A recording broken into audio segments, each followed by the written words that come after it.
গাঙ্গুলি মশাইয়ের ছেলের মুখ দেখে বুঝলাম সে বেশ একটু অবাক হয়েছে। ভাঙা দাঁতন কাঠি নিয়ে আমার এত মাথা ব্যথার কারণ কি বুঝতে পারছে না। সে পেছন ফিরে দা আনতে যেতে উদ্যত হলো, কিন্তু দু চার পা গিয়েই থমকে দাঁড়িয়ে ঘাসের মধ্যে থেকে কি একটা জিনিস তুলে নিয়ে বললে, এটা কি? আমি তার হাত থেকে জিনিসটা নিয়ে দেখলাম সেটা একটা কাঠের ছোট্ট গোলাকৃতি পাত। ভালো করে আলোয় নিয়ে পরীক্ষা করে দেখলাম পাতের গায়ে একটা খোদাই কাজ, একটা ফুলটার নিচে একটা শেয়ালের মতো জানোয়ার। শ্রীগোপাল বললে, এটা কি বলুন তো? আমি বুঝতে পারলাম না কি জিনিস এটা হতে পারে, তাও আন্দাজ করতে পারলাম না। জিনিসটা হাতে নিয়ে সেখান থেকে চলে এলাম। যাবার আগে শেওড়া গাছের ভাঙা ডালের গোড়াটা কেটে নিয়ে এলাম।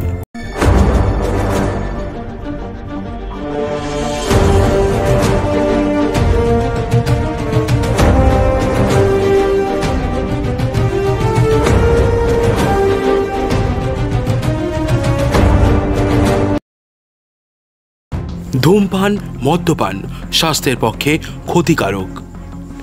অন্ধবিশ্বাস এবং কুসংস্কারকে গল্প অ্যান্ড কোং চ্যানেল কোনোভাবেই সমর্থন করে না। গল্প অ্যান্ড কোং চ্যানেলে আপনাদেরকে স্বাগত। বিভিন্ন স্বাদের উপন্যাস, গল্প, প্রবন্ধ শুনতে আমাদের চ্যানেলটিকে ফলো করুন এবং সাবস্ক্রাইব করে পাশে থাকুন। অবশ্যই প্রেস করুন পাশে থাকা বেল আইকনটি। আজকের উপন্যাস বিভূতিভূষণ বন্দ্যোপাধ্যায়ের মিশমিদের কবচ। আজ শুনবেন আপনারা প্রথম পর্ব। শ্যামপুর গ্রামে সেদিন নন্দ উৎসব। শ্যামপুরের পাশের গ্রামে আমার মাতুলালয়। চৌধুরী বাড়ির উৎসবে আমার মামার বাড়ির সকলের সঙ্গে আমারও নিমন্ত্রণ ছিল, সুতরাং সেখানে গেলাম। গ্রামের ভদ্রলোকেরা একটা শতরঞ্চি পেতে বৈঠকখানায় বসে আসর জমিয়েছেন। আমার বড় মামা বিদেশে থাকেন, সম্প্রতি ছুটি নিয়ে দেশে এসেছেন। সবাই মিলে তাকে অভ্যর্থনা করল। এই যে আশু বাবু, সব ভালো তো? নমস্কার। নমস্কার। একরকম চলে যাচ্ছে। আপনাদের সব ভালো? ভালো আর কই, জোর জারি সব। ম্যালেরিয়ার সময় এখন, বুঝতেই পারছেন। আপনার সঙ্গে এটিকে? আমার ভাগ্নে সুশীল আজই এসেছে, নিয়ে এলাম তাই। ও, বেশ করেছেন বেশ করেছেন। আনবেনই তো। কি করেন বাবাজি? এখানে আমি মামাকে চোখ টিপবার সুবিধা না পেয়ে তার কনিষ্ঠাঙ্গুলি টিপে দিলাম। মামা বললেন, আপিসে চাকরি করে কলকাতায়। ও বেশ বেশ। এসো বাবাজি, বসো, এসো এদিকে। মামার আঙুল টিপবার কারণটা বলি। আমি কলকাতার বিখ্যাত প্রাইভেট ডিটেকটিভ নিবারণ সোমের অধীনে শিক্ষানবিশি করি। কথাটা প্রকাশ করবার ইচ্ছা ছিল না আমার। নন্দ উৎসব এবং আনুষঙ্গিক ভোজন পর্ব শেষ হলো। আমরা বিদায় নেবার জোগাড় করছি। এমন সময় গ্রামের জনৈক পৌর ভদ্রলোক আমার মামাকে ডেকে বললেন, কাল আপনাদের পুকুরে মাছ ধরতে যাওয়ার ইচ্ছে আছে, সুবিধা হবে কি? হ্যাঁ বিলক্ষণ, খুব সুবিধা হবে। আসুন না গাঙ্গুলি মশাই, আমার ওখানেই। তাহলে দুপুরে আহারাদি করবেন কিন্তু? না না, তা আবার কেন? আপনার পুকুরে মাছ ধরতে দিচ্ছেন এই কত, আবার খেয়ে বিব্রত করতে যাব কেন? তাহলে মাছ ধরাও হবে না বলে দিচ্ছি। মাছ ধরতে যাবেন কেবল ওই এক শর্তে। গাঙ্গুলি মশাই হেসে রাজি হয়ে গেলেন। পরদিন সকালের দিকে হরিশ গাঙ্গুলি মশাই মামার বাড়িতে এলেন। পল্লীগ্রামের পাকা ঘুঘু মাছ ধরায়, সঙ্গে 6 গাছা ছোট বড় ছিপ, 2খানা হুইল লাগানো, বাকি সব বিনা হুইলের। টিনে ময়দার চার, কেঁচো, পিঁপড়ের ডিম, তামাক খাওয়ার সরঞ্জাম, আরও কত কি। মামাকে হেসে বললেন, এলাম বড়বাবু আপনাকে বিরক্ত করতে। একটা লোক দিয়ে গোটা কত কঞ্চি কাটিয়ে যদি দেন, কেঁচোর চাল লাগাতে হবে। মামা জিজ্ঞাসা করলেন, এখন বসবেন না ওবেলা? না, এবেলা বসা হবে না। মাছ চারে লাগাতে 2 ঘন্টা দেরি হবে, ততক্ষণ খাওয়া দাওয়া সেরে নেওয়া যায়। একটু সকাল সকাল যদি আহারের ব্যবস্থা। হ্যাঁ হ্যাঁ, সব হয়ে গেছে। আমিও জানি আপনি এসেই খেতে বসবার জন্য টাকাটা দেবেন। মাছ যারা ধরে তাদের কাছে খাওয়া টাওয়া কিছুই নয়, খুব জানি। আর ঘন্টাখানেক পরেই জায়গা করে দেব খাওয়ার। যথাসময়ে হরিশ গাঙ্গুলি খেতে বসলেন। একা একা প্রায় 3 জনের উপযুক্ত খাদ্য উদরসাৎ করলেন। আমি কলকাতার ছেলে দেখে তো অবাক। আমার মামা জিজ্ঞাসা করলেন, গাঙ্গুলি মশাই, আর একটু পায়েস? তা একটুখানি না হয়? ওসব তো খেতে পাইনি, একা হাত পুড়িয়ে রেঁধে খাই। বাড়িতে মেয়ে মানুষ নেই, বৌমারা থাকেন বিদেশে আমার ছেলের কাছে, কে ওসব করে দেবে? এই গাঙ্গুলি মশাই কি একাই থাকেন?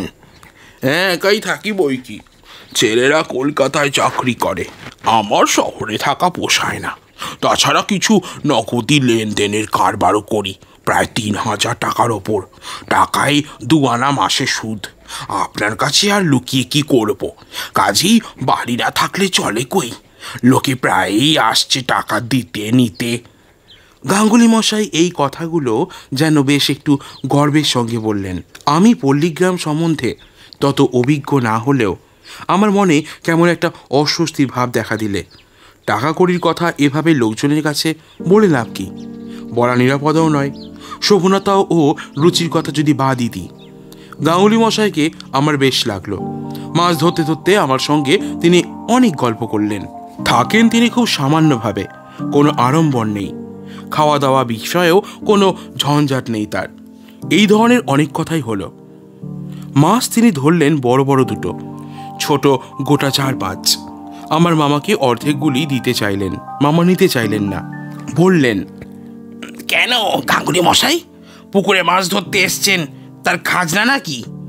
গাঙ্গুলি মশাই জিভ কেটে বললেন, আরে রামো, তাই বলে কি বলছি, রাখুন অন্তত গোটা 2। না গাঙ্গুলি মশাই, মাফ করবেন, তা নিতে পারবো না।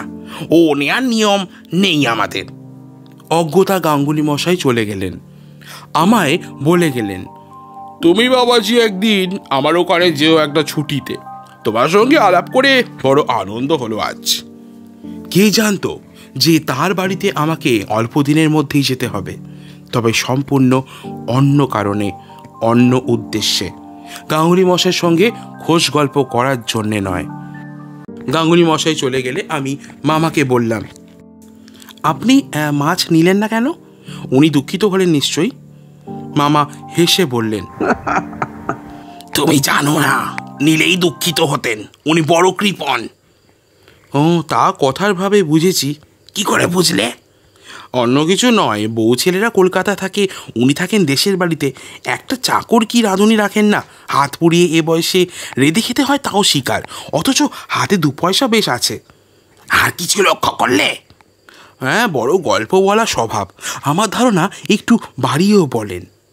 ঠিক ধরেছ, মাছ নিইনি তার আর একটা কারণ, উনি মাছ দিয়ে গেলে সব জায়গায় সে গল্প করে বেড়াবেন, আর লোকে ভাববে আমরা কি চামার, পুকুরে মাছ ধরেছে বলে ওর কাছ থেকে মাছ নিয়েছি। না মামা, এটা আপনার ভুল।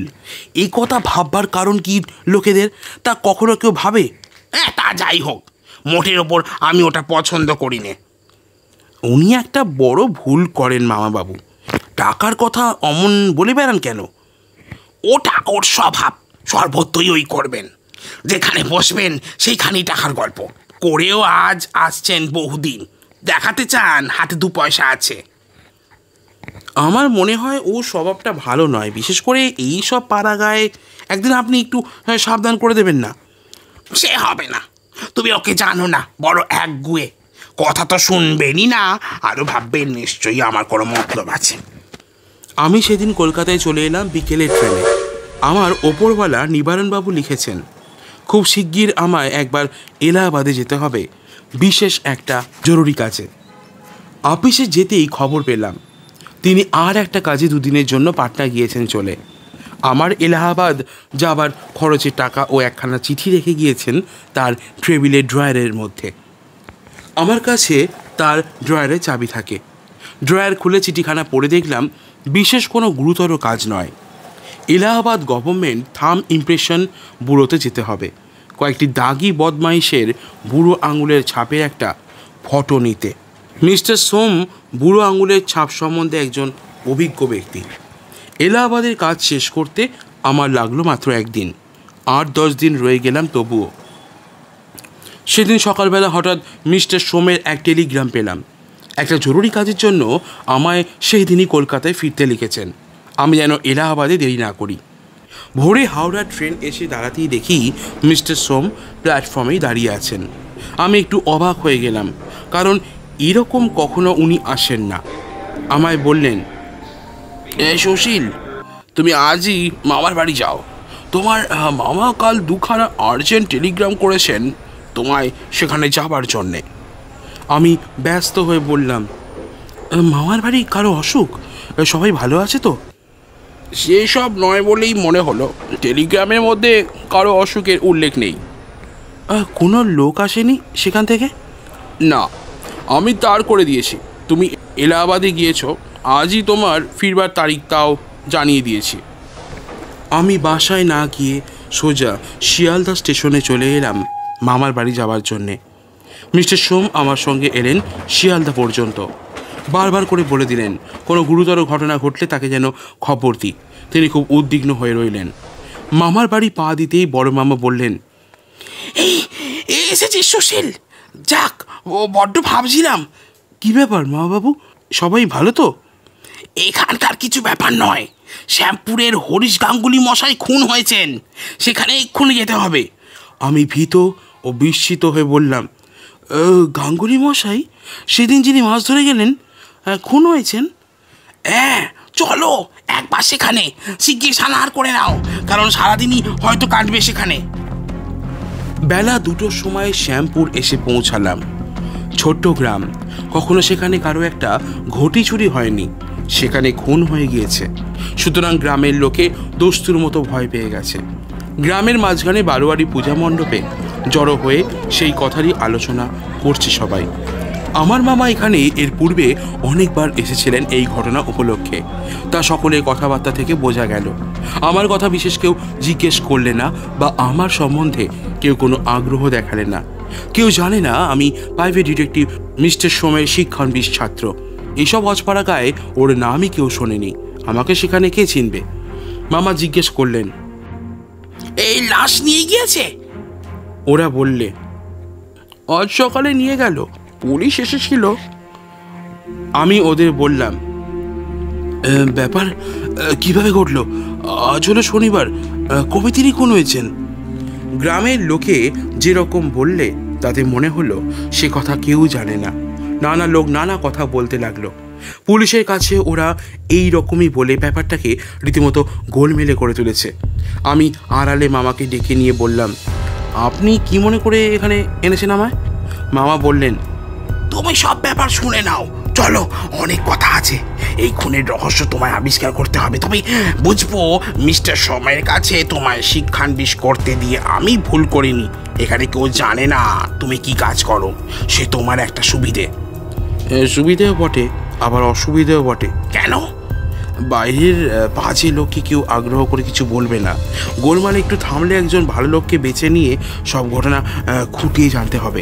গাঙ্গুলি মশাইয়ের ছেলে কোথায়? সে লাশের সঙ্গে মহকুমায় গিয়েছে, সেখানে লাশ কাটাকুটি করবে ডাক্তারে, তারপর দাহ কার্য করে ফিরবে। লাশ দেখলে বড্ড সুবিধে হতো, সেটা আর হলো না।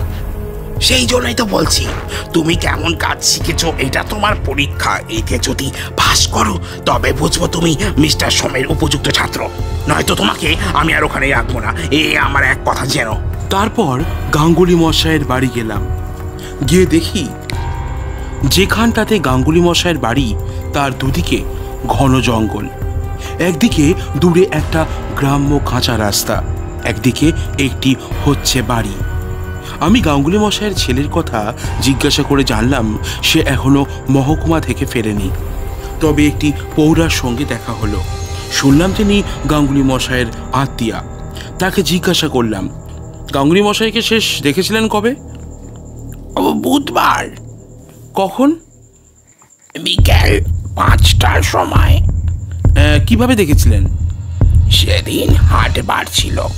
উনি হাটে যাবার আগে আমার কাছে পয়সা চেয়েছিলেন। কিসের পয়সা? সুদের পয়সা। আমি ওর কাছে 2 টাকা ধার নিয়েছিলাম ও মাসে। আপনার পর আর কেউ দেখেছিল? গাঙ্গুলি মশাইয়ের বাড়ির ঠিক পশ্চিম গায়ে যে বাড়ি, সেদিকে আঙুল দিয়ে দেখিয়ে পৌরা বললেন, ওই বাড়ির রায় পিসি আমার বড় তাকে দেখেছিলেন। আমি বৃদ্ধা রায়পিসির বাড়িতে গিয়ে তাকে প্রণাম করতেই বৃদ্ধা আমায় আশীর্বাদ করে একখানা পিঁড়ি বার করে দিয়ে বললেন, বসো বাবা। আমি সংক্ষেপে আমার পরিচয় দিয়ে বললাম, আপনি একা থাকেন নাকি এ বাড়িতে? হ্যাঁ বাবা, আমার তো কেউ নেই, মেয়ে জামাই আছে, তারা দেখাশোনা করে। মেয়ে জামাই এখানে থাকেন? এখানেও থাকে, আবার তাদের দেশ এইখান থেকে 4 ক্রোশ দূর সাবুহাটিকায়, সেখানেও থাকে। গাঙ্গুলি মশাইকে আপনি বুধবার কখন দেখেন? রাত্রিরে যখন উনি হাট থেকে ফিরলেন, তখন আমি বাইরের রোয়াকে বসে জব করছিলাম। তারপর আর চোখে না দেখলেও ওর গলার আওয়াজ শুনেছি রাত 10টা পর্যন্ত। উনি ওর রান্নাঘরে রাত ছিলেন আলো জ্বেলে, আমি যখন শুতে যাই তখন পর্যন্ত। তখন রাত কত হবে? আখি বাবা জানি, আমরা পাড়াগাঁয়ের লোক, ঘড়ি তো নেই বাড়িতে। তবে তখন ফরিদপুরের গাড়ি চলে গিয়েছে, আমরা শব্দ শুনে বুঝি কখন কোন গাড়ি এলো গেল। ও একা থাকতেন আর রাত পর্যন্ত রান্না করছিলেন? এত কি রান্না? সেদিন মাংস এনেছিলেন হাট থেকে, মাংস সেদ্ধ হতে দেরি হচ্ছিল। আপনি কি করে জানলেন? পরে আমরা জেনেছিলাম, হাটে যারা ওর সঙ্গে একসঙ্গে মাংস কিনেছিল তারা বলেছিল। তাছাড়া যখন রান্নাঘর খোলা হলো, বাবা গো বলে বৃদ্ধা যেন সে দৃশ্যের বিভৎসতা মনের পটে আবার দেখতে পেয়ে শিউরে উঠে কথা বন্ধ করলেন। সঙ্গে যে পৌরা আত্মীয়টি ছিলেন গাঙ্গুলি মশাইয়ের, তিনিও বললেন, ও বাবা, সে রান্নাঘরে কথা হলে এখনো গা ডোল দেয়। আমি আগ্রহের সঙ্গে বলে উঠলাম, কেন কেন কি ছিল রান্নাঘরে? বৃদ্ধা বললেন,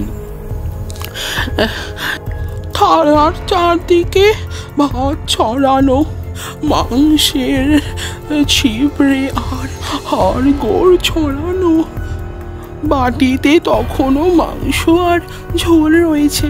ঘরের মেঝেতে ধস্তাধস্তির চিহ্ন। তিনি খেতে বসেছিলেন এবং তার খাওয়া শেষ হবার আগেই যারা তাকে খুন করে তারা এসে পড়ে। পৌরাও বললেন, হ্যাঁ বাবা, এ সবাই দেখেছে। পুলিশও এসে রান্নাঘর দেখে গিয়েছে। সকলেরই মনে হলো ব্রাহ্মণের খাওয়া শেষ হবার আগেই খুনেরা এসে তার ওপর পড়ে। আচ্ছা বেশ, এই গেল বুধবার রাতের ব্যাপার। সেদিনই হাট ছিল তো? হ্যাঁ বাবা, তারপর দিন সকালে উঠে আমরা দেখলাম ওর ঘরের দরজা বাইরের দিকে তালা চাপি দেয়া। প্রথম সকলেই ভাবলে উনি কোথাও কাজে গিয়েছেন, ফিরে এসে রান্না বান্না করবেন, কিন্তু যখন বিকেল হয়ে গেল ফিরলেন না। তখন আমরা ভাবলাম উনি ওর ছেলেদের কাছে কলকাতায় গেছেন। তারপর বৃহস্পতিবার গেল, শুক্রবার গেল, শুক্রবার বিকালের দিকে বন্ধ ঘরের মধ্যে থেকে কিসের দুর্গন্ধ বেরোতে লাগলো। তাও সবাই ভাবলে ভাদ্র মাস, গাঙ্গুলি মশাই হয়তো তাল কুড়িয়ে ঘরের মধ্যে রেখে গিয়েছিলেন, তাই পচে অমন গন্ধ বেরোচ্ছে। শনিবার আপনারা কোন সময় টের পেলেন যে তিনি খুন হয়েছেন? শনিবারে আমি গিয়ে গ্রামের ভদ্রলোকদের কাছে সব বললাম। অনেকেই জানতো না যে গাঙ্গুলি মশাইকে এই কদিন গায়ে দেখা যায়নি। তখন সকলেই এলো। গন্ধ তখন খুব বেড়েছে, পচা তালের গন্ধ বলে মনে হচ্ছে না।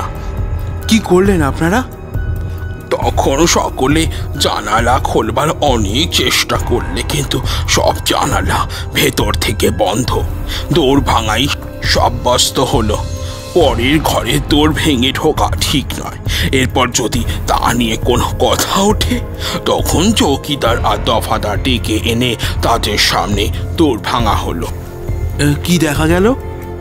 দেখা গেল তিনি ঘরের মধ্যে পড়ে আছেন। মাথায় ভারী জিনিস দিয়ে মারার দাগ, মেঝে খুঁড়ে রাশিকৃত মাটি বার করা, ঘরের বাক্স প্যাটরা সব ভাঙা, ডালা খোলা, সব তছনছ করেছে জিনিসপত্র। তারপর ওর ছেলেদের টেলিগ্রাম করা হলো। এছাড়া আর কিছু আপনারা জানেন না? না বাবা, আর আমরা কিচ্ছু জানি না। গাঙ্গুলি মশাইয়ের প্রতিবেশিনী সেই বৃদ্ধাকে জিজ্ঞেস করলাম, রাত্রে কোনো রকম শব্দ শুনেছিলেন গাঙ্গুলি মশাইয়ের বাড়ি থেকে? কিচ্ছু না। অনেক রাত্রিরে আমি যখন শুতে যাই, তখন ওর রান্নাঘরে আলো জ্বলতে দেখেছি। আমি ভাবলাম গাঙ্গুলি মশাই আজ এখনো দেখি রান্না করছেন। কেন এরকম ভাবলেন কেন? এত রাত পর্যন্ত তো উনি রান্নাঘরে থাকেন না, সকাল রাত্রিরেই খেয়ে শুয়ে পড়েন। বিশেষ করে সেদিন গিয়েছে ঘোর অন্ধকার রাত্রি, অমাবস্যা, তার উপর টিপ টিপ বৃষ্টি পড়তে শুরু হয়েছিল সন্ধে থেকেই। তখন তো আর আপনি জানতেন না যে উনি হাট থেকে মাংস কিনে এনেছেন? না, এমন কিছুই জানি নে। হ্যাঁ বাবা, যখন এত করে জিজ্ঞাসা করছো, তখন একটা কথা আমার এখন মনে হচ্ছে। কি কি বলুন। উনি ভাত খাবার পরে রোজ রাত্রিরে কুকুর ডেকে এঁটো পাতা কি পাতের ভাত তাদের দিতেন। রোজ রোজ ওর গলার টাল শোনা যেত। সেদিন আমি আর তা শুনিনি। ঘুমিয়ে পড়েছিলেন হয়তো? না বাবা, বুড়ো মানুষ, ঘুম সহজেই আসে না। চুপ করে শুয়ে থাকি বিছানায়। সেদিন আর ওর কুকুরকে ডাক দেওয়ার আওয়াজ আমার কানেই যায়নি। ভালো করে জেরা করার ফল অনেক সময় বড় চমৎকার হয়। মিস্টার সোম প্রায়ই বলেন, লোককে বারবার করে প্রশ্ন জিজ্ঞেস করবে, যা হয়তো তার মনে নেই বা খুঁটিনাটির ওপর সে তত জোর দেয়নি, তোমার জেরায় তা তারও মনে পড়বে। সত্য বার হয়ে আসে অনেক সময় ভালো জেরার গুণে। সেদিনই আমার সঙ্গে গাঙ্গুলি মশাইয়ের ছেলে শ্রী গোপালের দেখা হলো। সে তার পিতার দাহকার্য শেষ করে ফিরে আসছে কাছা গলায়। আমি তাকে আড়ালে ডেকে নিজের প্রকৃত পরিচয় দিলাম। শ্রী গোপালের চোখ দিয়ে দর দর করে জল পড়তে লাগলো। সে আমাকে সব রকমের সাহায্য করবে প্রতিশ্রুতি দিলে। আমি বললাম, কারো ওপর আপনার সন্দেহ হয়? কার কথা বলবো বলুন। বাবার একটা দোষ ছিল, টাকার কথা জাহির করে বেড়াতেন সবার কাছে। কত জায়গায় এইসব কথা বলেছেন, তাদের মধ্যে কে এই কাজ করলে কি করে বলি। আচ্ছা, কথা একটা জিজ্ঞাসা করব, কিছু মনে করবেন না। আপনার বাবার কত টাকা ছিল জানেন? বাবা কখনো আমাদের বলতেন না, তবে আন্দাজ 2000-এর বেশি নগদ টাকা ছিল না। সে টাকা কোথায় রাখতো? সেটা জানতাম, ঘরের মেঝেতে বাবা পুঁতে রাখতেন। কতবার বলেছি টাকা ব্যাংকে রাখুন, সেখানে লোক ব্যাংক বুঝতেন না। গাঙ্গুলি মশাইয়ের মৃত্যুর পর বাড়ি এসে আপনি মেঝে খুঁড়ে কিছু পেয়েছিলেন? মেঝে তো খুঁড়ে রেখেছিল যারা খুন করেছে তারাই, আমি 1 পয়সাও পাইনি।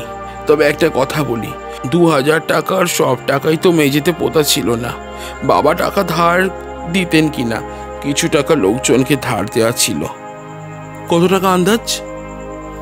সেদিক থেকেও মজা শুনুন, বাবার খাতাপত্র সব ওই সঙ্গে চুরি হয়ে গিয়েছে। খাতা না দেখলে বলা যাবে না কত টাকা ধার দেওয়া ছিল। খাতাপত্র নিজেই লিখতেন? তার মধ্যেও গোলমাল আছে। আগে নিজেই লিখতেন, ইদানিং চোখে দেখতে পেতেন না বলে একে ওকে ধরে লিখিয়ে নিতেন। কাকে কাকে দিয়ে লিখে নিতেন জানেন? বেশিরভাগ লেখাতেন সদগোপ বাড়ির ননি ঘোষকে দিয়ে। সে জমিদারি সেরেস্তায় কাজ করে, তার হাতের লেখাও ভালো। বাবার কথা সে খুব শুনতো। ননি ঘোষের বয়স কত? 30-32 হবে। ননি ঘোষ লোক কেমন? তার উপর সন্দেহ হয়। মুশকিল হয়েছে। বাবা তো একজনকে দিয়ে লেখাতেন না, যখন যাকে পেতেন তখন তাকে ধরে লিখিয়ে নিতেন। যে স্কুলের ছেলে গণেশ বলে আছে, ওই মুখুজ্জে বাড়ি থেকে পড়ে, তাকেও দেখি একদিন ডেকে এনেছেন। শুধু ননি ঘোষের ওপর সন্দেহ করে কি করব। আর কাকে দেখেছেন? আর মনে হচ্ছে না। আপনি হিসাবের খাতা দেখে বলে দিতে পারেন কোন হাতের লেখা কার?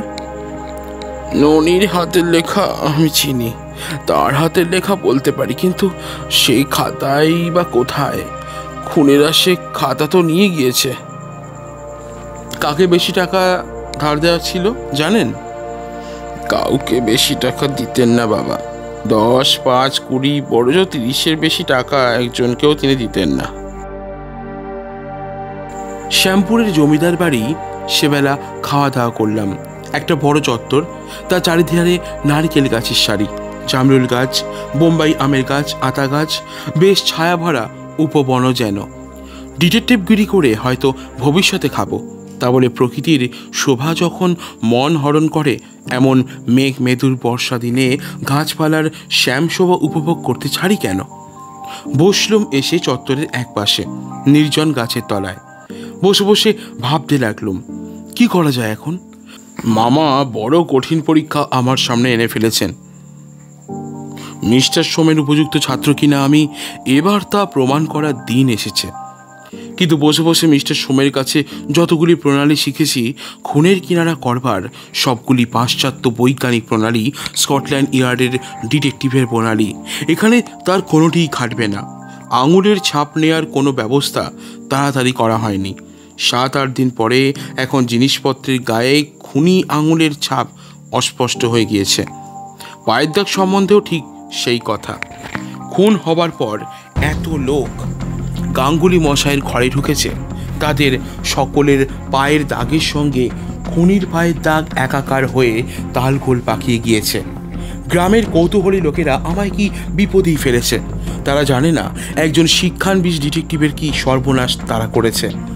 আর একটা ব্যাপার, খুনটা টাটকা নয়। 7 দিন আগে খুন হয়ে লাশ পর্যন্ত দাহ শেষ, সব ফিনিশ, গোলমাল চুকে গিয়েছে। চোখে দেখিনি পর্যন্ত সেটা। অস্ত্রাঘাতের চিহ্ন টিহ্নগুলো দেখলেও তো যা হয় একটা ধারণা করা যেত। এ একেবারে অন্ধকারে ঢিল ছোড়া, ভীষণ সমস্যা। মিস্টার সোমকে কি একখানা চিঠি লিখে তার পরামর্শ চেয়ে পাঠাবো? এমন অবস্থায় পড়লে তিনি নিজে কি করতেন জানাতে বলবো? কিন্তু তাও তো উচিত নয়। মামা যখন বলেছেন এটা যদি আমার পরীক্ষা হয়, তবে পরীক্ষার হলে যেমন ছেলেরা কাউকে কিছু জিজ্ঞাসা করে নেয় না, আমায় তাই করতে হবে। যদি এর কিনারা করতে পারি তবে মামা বলেছেন আমাকে এই লাইনে রাখবেন, নয়তো মিস্টার সোমের কাছ থেকে ছাড়িয়ে নেবেন, নিয়ে হয়তো কোনো আর্টিস্টের কাছে রেখে ছবি আঁকতে শেখাবেন, বা বড় দর্জির কাছে রেখে শার্ট তৈরি, পাঞ্জাবি তৈরি শেখাবেন।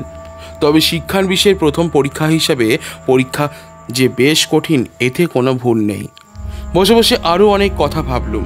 হিসাবের খাতা যে লিখত সে নিশ্চয়ই জানতো ঘরে কত টাকা মজুদ, বাইরে কত টাকা ছড়ানো।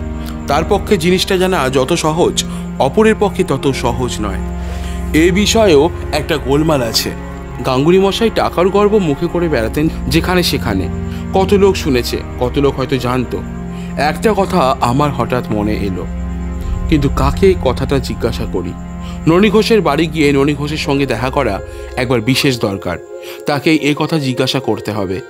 সে নাও বলতে পারে অবশ্যই, তবুও একবার জিজ্ঞাসা করতে দোষ নেই। ননি ঘোষ বাড়িতেই ছিল।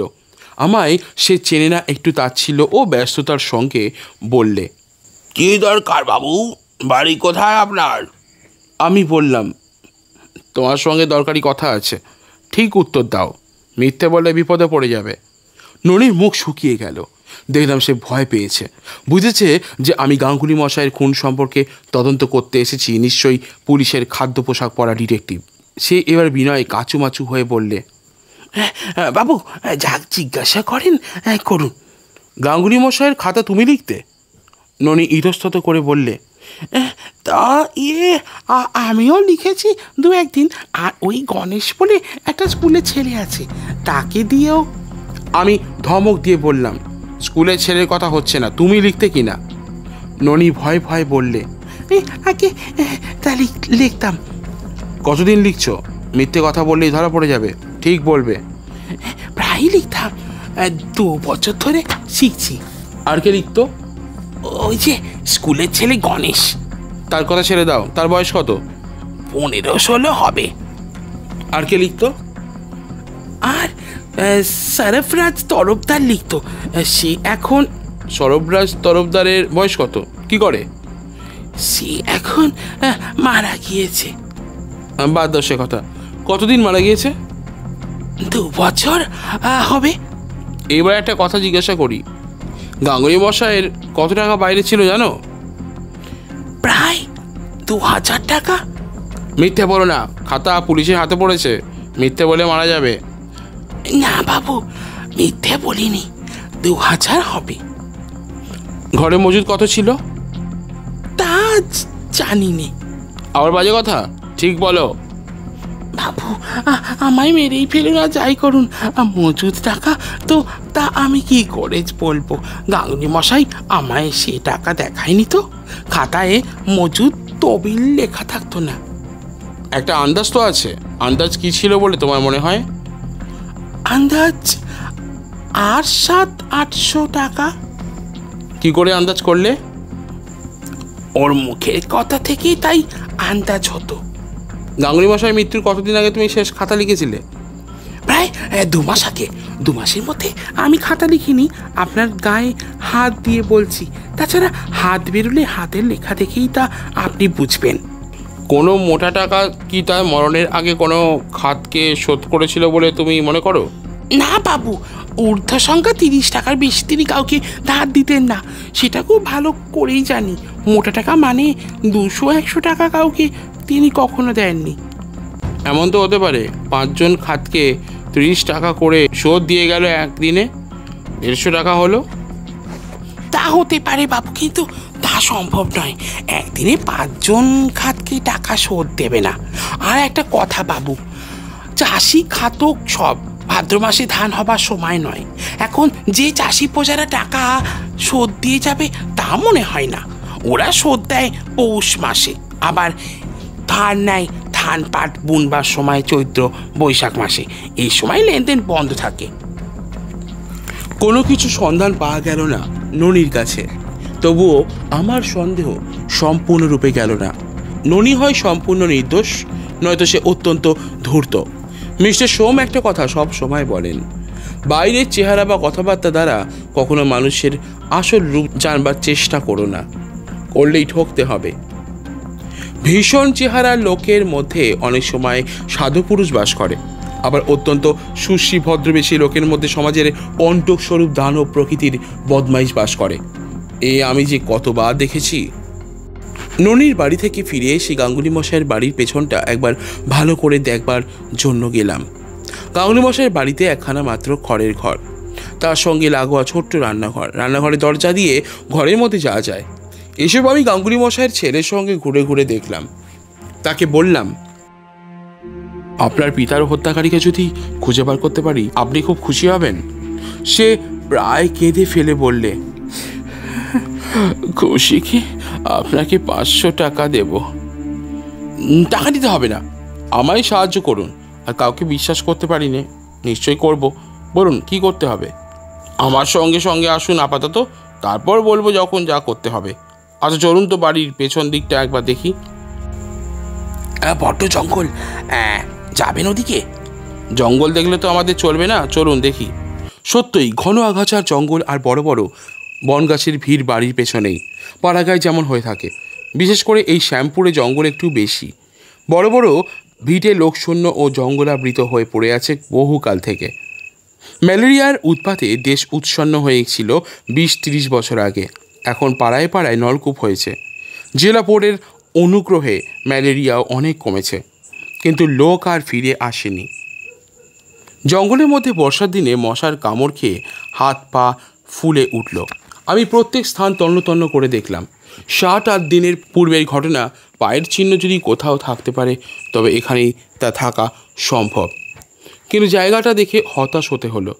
জমিটা মুথো ঘাসে ঢাকা। বর্ষার সেই ঘাস বেড়ে হাতখানিক লম্বা হয়েছে। তার ওপর পায়ের দাগ থাকা সম্ভবপর নয়। আমার মনে হলো খুনি রাত্রে এসেছিল ঠিক এই পথে, সামনের পথ লোকালয়ের মধ্যে দিয়ে। কখনোই সে পথে আসতে সাহস করেনি। অনেকক্ষণ তন্ন তন্ন করে খুঁজে দেখেও সন্দেহজনক কোনো জিনিস চোখে পড়ল না। কেবল এক জায়গায় একটা শেওড়া গাছের ডাল ভাঙা অবস্থায় দেখে আমি গাঙ্গুলি মশাইয়ের ছেলেকে বললাম, এই ডালটা ভেঙে কে দাতন করেছিল? আপনি? গাঙ্গুলি মশাইয়ের ছেলে আশ্চর্য হয়ে বললে, না, আমি এই জঙ্গলে দাঁতন কাঠি ভাঙতে আসবো কেন? তাই জিজ্ঞাসা করছি। আপনি কি করে জানলেন ডাল ভেঙে দাঁতন করেছে? ভালো করে চেয়ে দেখুন। একরকম ঘুরিয়ে ঘুরিয়ে মুচড়ে ভেঙেছে ডালটা। তাছাড়া এতগুলো শেওড়া ডালের মধ্যে একটিমাত্র ডাল ভাঙা। মানুষের হাতে ভাঙা বেশ বোঝা যাচ্ছে।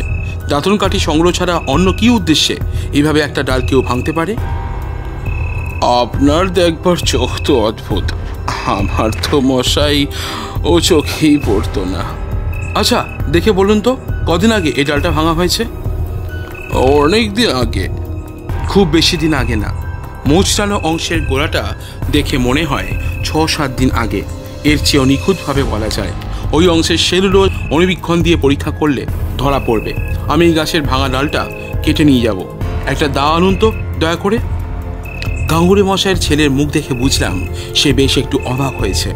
ভাঙা দাঁতন কাঠি নিয়ে আমার এত মাথা ব্যথার কারণ কি বুঝতে পারছে না।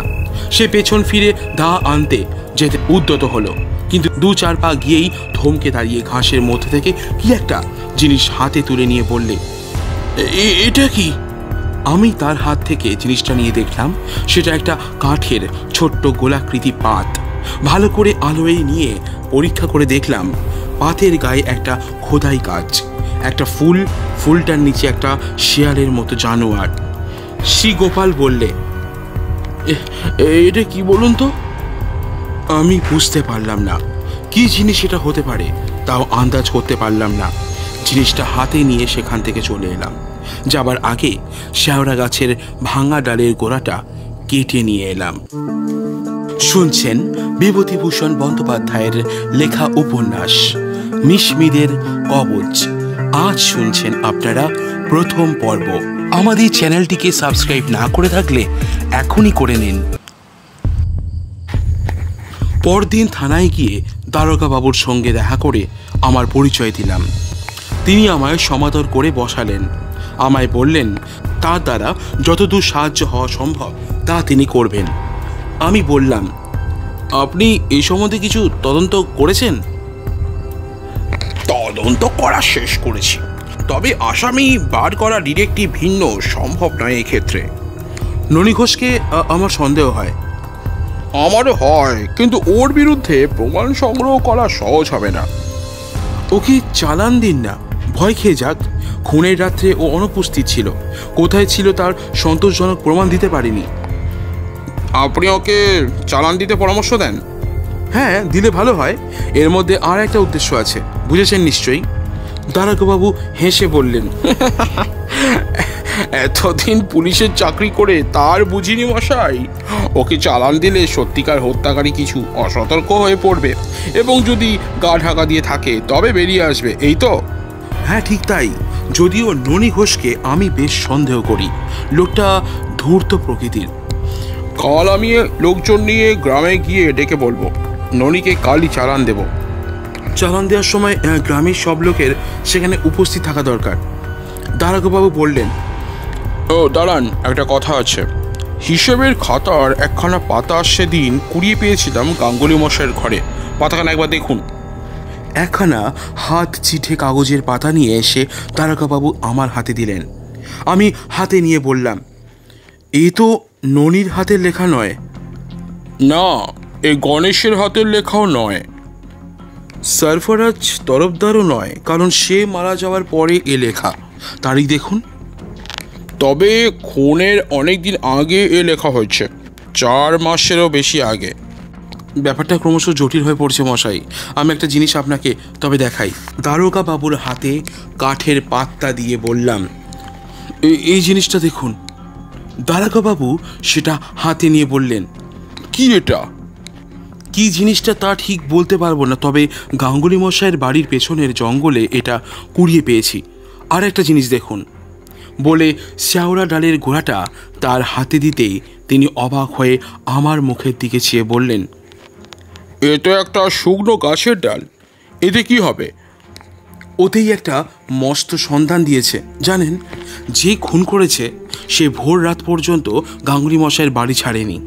ভোরের দিকে রাত পোহাতে দেরি নেই দেখে সরে পড়েছে। যাবার সময় অভ্যাসের বশে শ্যাওড়া ডালের দাঁতন করেছে। দারোগা মশাই হো হো করে হেসে উঠে বললেন, আপনারা যে দেখছি মশাই স্বপ্ন রাজ্যে বাস করেন। এত কল্পনা করে পুলিশের কাজ চলে, কোথায় একটা দাঁতন কাঠির ভাঙা গোড়া। আমি জানি আমার গুরু মিস্টার সোম একবার একটা ভাঙা দেশটায়ের কাঠিকে সূত্র ধরে আসামি পাকড়েছিলেন। দারোগাবাবু হাসতে হাসতে বললেন, বেশ, আপনিও ধরুন না দাঁতন কাঠি থেকে, আমার আপত্তি কি? যদি আমি এটাকে প্রয়োজনীয় মনে না করতাম তবে এটা এতদিন সঙ্গে নিয়ে বেড়াই। যে দুটো জিনিস পেয়েছি তাদের মধ্যে পরস্পর সম্বন্ধ আছে, এও আমার বিশ্বাস। কিরকম? যে দাঁতন কাঠি ভেঙেছে তার বা তাদের দলের লোকের এই কাঠের পাতখানাও। পাতখানা কি? সে কথা পরে বলবো। আর একটা সন্ধান দিয়েছে এই দাঁতন কাঠিটা। কি? সেটা এই, দোষীর বা দোষীর দলের কারো দাঁতন করবার অভ্যাস আছে। দাঁতন করবার যার প্রতিদিনের অভ্যাস নেই, সে এরকম দাঁতন নিপুণভাবে মোচড় দিয়ে ভাঙতে জানবে না, এবং সম্ভবত সে বাঙালি এবং পল্লী গ্রামবাসী। হিন্দুস্তানিরা দাঁতন করে, কিন্তু দেখবেন তারা শ্যাওড়া ডালের দাঁতন করতে জানে না। তারা নিম বা বাবলা গাছের দাঁতন কাঠি ব্যবহার করে সাধারণত। এর একটা বাঙালি এ বিষয়ে ভুল নেই। সেদিনই আমি কলকাতার মিস্টার সোমের সঙ্গে দেখা করলাম। শ্যাওড়া ডালের গোড়াটা আমি তাকে দেখাইনি।